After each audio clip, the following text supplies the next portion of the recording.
নমস্কার বন্ধুরা, কেমন আছেন সবাই? আশা করি সবাই ভালোই আছেন। আর আজ করেছিলাম তালের বড়া, তারই রেসিপি নিয়ে চলে এসেছি আপনাদের কাছে।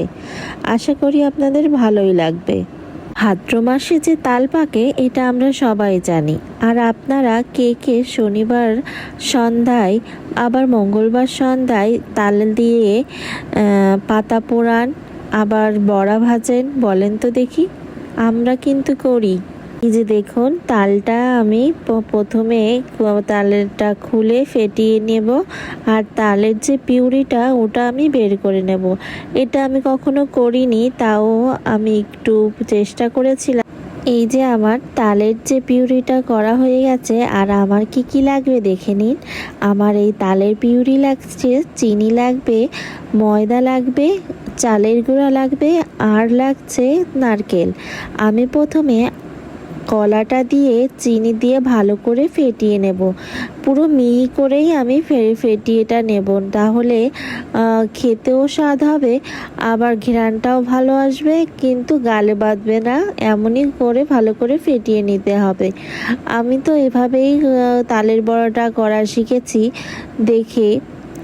আপনারা কেমনভাবে বানান অবশ্যই কিন্তু জানাবেন। এই যে দেখুন, আমার চিনিটা গলে নরম হয়ে গেছে, আর তার ভিতরে আমি তালের যে পিউরিটা করেছিলাম সেটা আমি দিয়ে দিব। আর তারপরে দিয়ে দেব চালের গুঁড়া। চালের গুঁড়া যতটুক পরিমাণ দিব, ময়দাও ততটুক পরিমাণ দেব। তাহলে কিন্তু তালের বড়াটা শক্ত হবে না, নরমই থাকবে সকাল অবধি। যতক্ষণ আপনারা খাবেন ততক্ষণ অবধি নরম থাকবে, আর প্রথম দিকে তো ক্রিস্পি থাকবেই। এই যে আমি সবটা মাখানো হয়ে গেছে, এই যে তেল গরম হলেই আমি এই বড়াগুলো ছেড়ে দেব। অল্প আঁচেই কিন্তু এই বড়াগুলো ভেজে নিতে হবে, তাহলে কিন্তু বেশি আঁচে জাল দিলে কিন্তু ভিতরে কাঁচা থেকে যাবে আর ভালো লাগবে না। এই যে আমি অল্প আঁচে ভেজে নিলাম, আর তারপরে লাস্টের দিকে একটু জোর বাড়িয়ে নিয়েছিলাম। এই যে লাল লাল হয়ে গেল আমার তালের বড়াটা, হয়ে গেল রেডি গরমা গরম তালের বড়া। আমার মেয়ে, আমার বর তো খেয়ে খুবই ভালো বলেছে। বলেছে যে বড়াটা শক্ত হয়নি, নরম হয়েছে, খেতে কিন্তু খুবই মজা হয়েছে।